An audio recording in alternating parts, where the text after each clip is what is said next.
சுவாமிநாதன், நீங்க எப்படி, ஏன்னா தேர்தல் நெருங்குகிறது, ஒவ்வொரு கட்சியினுடைய கணக்குகள் வேற இருக்கு, எதிர்முகாமில் இருக்கிற கட்சிகளோட எதிர்பார்ப்பு வேறையா இருக்கு.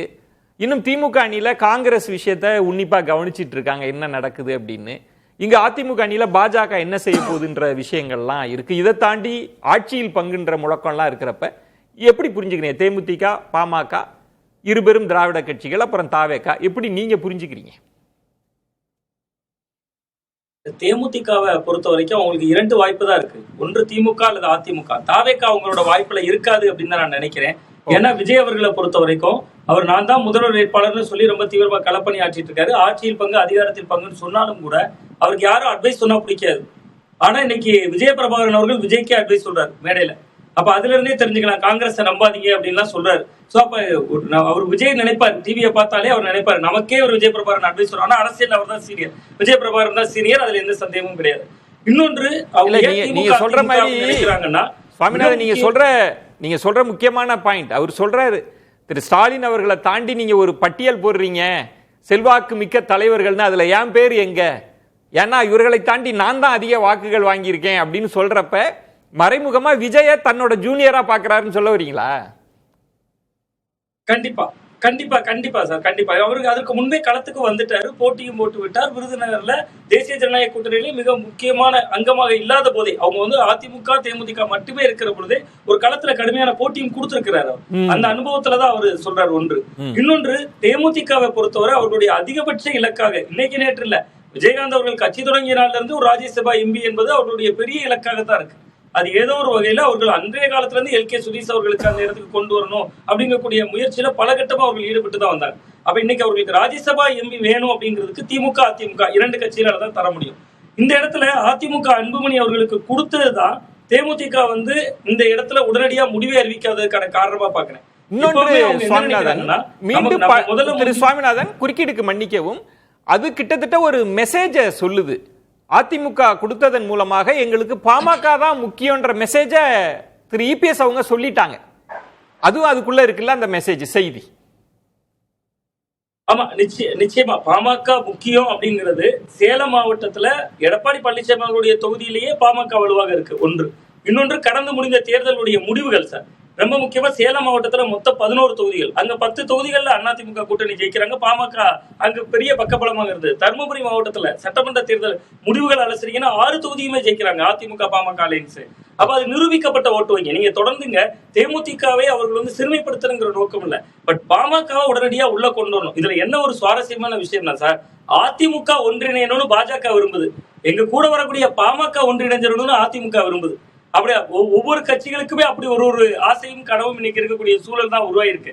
அப்ப தேமுதிகவை பொறுத்த வரைக்கும் ராஜ்யசபா உறுப்பினர் வேணும். இப்ப நம்ம இன்னொரு மிக முக்கியமான விஷயம், அன்புமணி அவர்களுக்கு 17+1 அல்லது 18+1 ஏதோ ஒன்று. இப்ப அதிமுக இன்னொரு சாவி கூட இருக்கு. அதிமுக 2026 தேர்தலில் தான் கொடுக்குறேன்னு சொன்னாங்களா? ஏற்கனவே அந்த அனுபவம் இருக்குல்ல. தேமுதிகவுக்கு சொல்கிற பொழுதே உங்களுக்கு இந்த தேர்தலில் கொடுக்குறேன்னு நாங்க சொன்னோமா? இப்பவும் அதிமுக கையில தான் சாவி இருக்குன்னு நான் பாக்குறேன். அதிமுக இப்பொழுது தேமுதிக பேசுறா கூட அன்புமணி அவர்கள்ட்ட நாங்க இந்த தேர்தலில் கொடுக்குறோம்னு சொல்லல.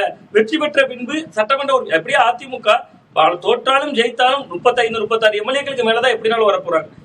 ரொம்ப படுதோல்வி என்கிற தோல்வி எந்த கட்சிக்கு நீங்க சொல்ற மாதிரி 4 முனை போட்டி. சுவாமிநாதன், நீங்க ரொம்ப நுணுக்கமான இடத்தை சொல்றீங்க.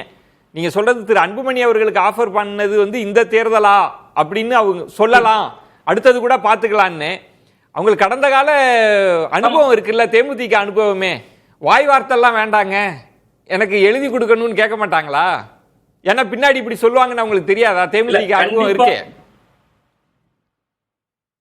இல்ல, அதுதான் தேமுதிக உள்ள வருகிற வரைக்குமே அந்த எழுதி கொடுக்க மாட்டாங்கல்ல. இப்ப அவர்களே அதுல ஒரே ஒரு இதுதான் திரு சுவாமிநாதன், பிரியன் அவர்கள் அதை சுட்டி காட்டின மாதிரி, இப்ப இருக்கிற வெற்றி பெற்று அஷ்யூர்டா இருக்கிற இடத்துல இருந்து தான் அவங்க டிமாண்ட வைப்பாங்க. 26க்கு பிறகு எவ்வளவு ஜெயிப்பாங்க என்ன, அது கிட்டத்தட்ட அன்டெஸ்டட் மாதிரி தானே, வரலாம் வராம போகலான்னு. அதுக்குள்ள போய் கமிட் பண்ணுவாங்களா கூட்டணிய? இல்ல, அத கூட்டணிக்குள்ள சில விட்டு கொடுத்தல் இருக்கும் தானே. இப்ப தேமுதிக உள்ள வருது அப்படிங்கிறது பாமக ஏரியால வட மாவட்டங்களையும் தேமுதிக ஓரளவு இருக்காங்க. நம்ம இல்லவே இல்லை அப்படின்னு நம்ம சொல்லிட முடியாது, வட மாவட்டங்களையும் இருக்காங்கல்ல. அப்ப ஏதோ ஒரு வகையில ஒரு அட்ஜஸ்ட்மெண்ட் பாலிடிக்ஸ் பண்ண வேண்டிய தேவை நெருக்கடி. நீங்க எப்படி பாக்குறீங்க? நீங்க எந்த அணிக்கு அவங்களோட டிமாண்ட் அதிகமா இருக்கும்னு நினைக்கிறீங்க? தேமுதிக தேவை எதுக்கு அதிகமா இருக்கும், யார் அகாமடேட் பண்ணுவாங்கன்னு நினைக்கிறீங்க? அதிமுகவுக்கு தான் அவர்கள் தேவை. திமுகவை பொறுத்தவரை காங்கிரஸ் வெளியே போயிருந்தால் மட்டும்தான் அந்த இடத்துல அந்த இங்க இருக்கக்கூடிய 25 சீட்டுகளை ராமதாஸ் அவர்களை அழைத்துட்டு வர்றது, தேமுதிகவை அழைத்துட்டு வர்றதுங்கிற ரிஸ்க்ல இறங்க முடியும். நீங்க சீட்டே இல்லையா? அங்க காங்கிரஸ் ஒரு பக்கம் கூடுதல் சீட்டு கேட்கறாங்க, அங்க இருக்கக்கூடிய விசிகா கூடுதல் சீட்டு கேட்கறாங்க, கம்யூனிஸ்ட் கட்சிகள் எங்களுக்கு 6 சீட்ல அடைக்கிட்டீங்கன்னு கோபப்படுறாங்க. இப்படி இருக்கக்கூடிய சூழ்நிலை நீங்க வாங்கன்னு ராமதாஸ் தேமுதிகவை கூட்டு வந்து திமுக தன்னோட சீட்டை அதிமுக பாஜக அணிக்கு அதிக வாய்ப்பு. கிட்டத்தட்ட ராம்கி சொன்ன இடத்துக்கு நீங்களும் நகர்றீங்க. அப்ப திரு ராமதாஸ் அவர்கள் கணக்கு எப்படி இருக்கும்? அங்க அவரோட அணி சேர்க்கை எங்க போகும்னு நினைக்கிறீங்க? எப்படி பாக்குறீங்க? இல்ல, ராமதாஸ் அவர்களை பாஜக கூடியவரை சமரசம் செய்து ஒரே அணிக்குள்ள இணைப்பதற்கான முயற்சிகள்ல இறக்குவாங்க. அதை அதிமுக பொறுப்பெடுத்திருக்காங்க. சி.வி. சண்முகம் போன்றவர்கள் நாங்களே கூட்டிட்டு வரோம் அப்படின்னு சொல்லியிருக்காங்க. அதுதான் நான் சொன்னேன், அதிமுக பிளவுபட்டு இருக்கிறது, அங்க இருக்கிறவர்களை ஒன்று சேர்ப்பதற்கான உத்தரவாதம் அவர்கள்ட்ட இல்ல. ஆனா இன்னொரு கட்சியில நாங்க உத்தரவாதப்படுத்தி கூட்டிட்டு வரோங்கிற ஒரு நிலைப்பாட்டுக்கு வந்திருக்காங்க. அப்படி ஒரு வேளை அவங்க அதிமுக பக்கம் ராமதாஸ் அவர்கள் போலேன்னா அவரோட அடுத்த சாய்ஸ்ங்கிறது திமுகவா இருக்கும். பட் அது கிரவுண்ட்ல ஜெல்லாகாது. ஏன் ஜெல்லாகாதுன்னா, எடப்பாடி பழனிசாமி அவர்கள் 10.5% இடஒதுக்கீடு கொடுத்தார். அது நிறைவேறல. ரெண்டாவது, ஒருவேளை இது 4.5 ஆண்டு திமுக ஆட்சியில அதுக்கு ஏதாவது நடவடிக்கை எடுத்திருந்தா ராமதாஸ் அவர்கள் அதை போய் மக்கள் கிட்ட சொல்ல முடியும். பாருங்க, 10.5 எடப்பாடி அவசர கோலத்துல கொண்டு வந்தாரு, ஆனா மு.க. ஸ்டாலின் அவர்கள் ஒரு கமிட்டி போட்டு தெளிவா நமக்கு அதை நிறைவேற்றி தந்துட்டாருன்னு கிரவுண்ட்ல பேச முடியும். ஆனா இங்க கிட்டத்தட்ட பாமக 4.5 ஆண்டுகளும் திமுக எதிர்ப்பு அரசியல ரொம்ப கூர்மையப்பட்டாங்க. அன்புமணி ராமதாஸ் அவருடைய அறிக்கை ரொம்ப ஷார்ப்பா இருக்கும். சுவாமிநாதன், நீங்க சொல்றதா இப்படி சாய்ஸ் என்னவா இருக்கும்னா, ஓகே சொல்லி முடிச்சிருங்க சுவாமிநாதன் ப்ளீஸ். அதனால அவருடைய சாய்ஸ் என்னவா இருக்கும்னா, ஒரு பக்கம் அதிமுக கூட்டணிக்கு போக வேண்டிய நெருக்கடி, அப்படி இல்லைன்னா திமுக போக முயற்சிப்பார். ஆனா அங்க இருக்கக்கூடிய விசிகா போன்றவர்கள் எதிர்ப்பாங்க என்பது ஒரு நிலை. ஆனா இன்னொரு நிலை, அவர் ஒருவேளை தனித்து களம் கண்டு அவர் திமுகவுக்கு ஆதரவாகவே அது களம் மாறுவதற்கான ஒரு வாய்ப்பு இருக்கலாம். இந்த தேமுதிக மட்டும் ஒரு நிமிடம் மட்டும் எடுத்துக்கிறேன் சார். அந்த தேமுதிகவினுடைய ஓட் பேங்க் ஒரு நிமிடம் தான் சார். தேமுதிகவினுடைய ஓட் பேங்க் அதிமுகவுக்கு நகர்றதுல நிறைய பிரச்சனைகள் இருக்கணும். ஆனா அதிமுக வைத்து தேமுதிக கணிசமான லாபம் எடுத்திருக்காங்க. நீங்க 2021 சட்டமன்ற தேர்தல்ல அமமுக 61 தொகுதிகள் போட்டியிடுறப்ப 6% கீழே தான் ஓட்டு, 1% கூட இல்ல, ஒரு 0.43 அப்படிங்கக்கூடிய பெர்சன்டேஜ் தான் எடுத்திருந்தாங்க. ஆனா நடந்து முடிந்த நாடாளுமன்ற தேர்தல்ல 2.29 கிராஸ் பண்ணிருக்காங்க. 11 லட்சம் ஓட்டு எடுத்திருக்காங்க.